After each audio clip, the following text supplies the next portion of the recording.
पुण्यश्लोक अहिल्यादेवी होळकर कर्जमुक्ती योजना 2026 अंतर्गत शेतकऱ्यांना 2 लाख रुपयांपर्यंतची कर्जमुक्ती मिळणार आहे।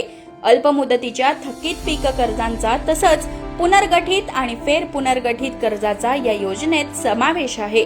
2 लाखांपेक्षा जास्त कर्ज असणाऱ्या शेतकऱ्यांनी स्वतःचा हिस्सा भरल्यानंतर 2 लाख रुपयांपर्यंतची रक्कम शासन भरणार आहे।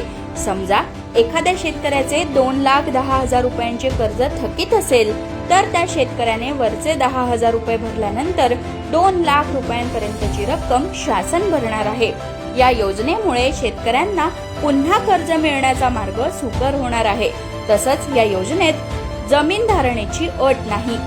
नियमित कर्जफेड करणाऱ्या शेतकऱ्यांना 50,000 रुपयांपर्यंत प्रोत्साहन लाभ सुद्धा मिळणार आहे।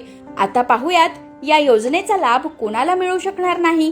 विद्यमान किंवा माजी मंत्री, आमदार आणि खासदार तसंच स्थानिक स्वराज्य संस्थांमधील विद्यमान आणि माजी सदस्य या योजनेसाठी पात्र नसतील।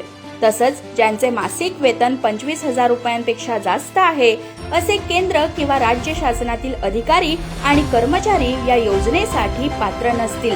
सार्वजनिक क्षेत्रातील उपक्रमांमध्ये जसे की महावितरण, MIDC यांमध्ये कार्यरत असलेले आणि ज्यांचे मासिक वेतन 25,000 रुपयांपेक्षा जास्त आहे असे अधिकारी आणि कर्मचाऱ्यांना या योजनेचा लाभ घेता येणार नाही।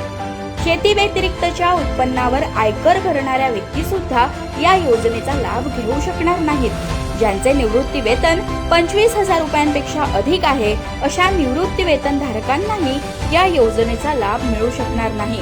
कृषी उत्पन्न बाजार समित्या, सहकारी संस्थांमधील अध्यक्ष, उपाध्यक्ष, सदस्य तसंच 25,000पेक्षा अधिक एकत्रित वेतन असलेले कर्मचारी, अधिकारी या योजनेसाठी अपात्र असतील।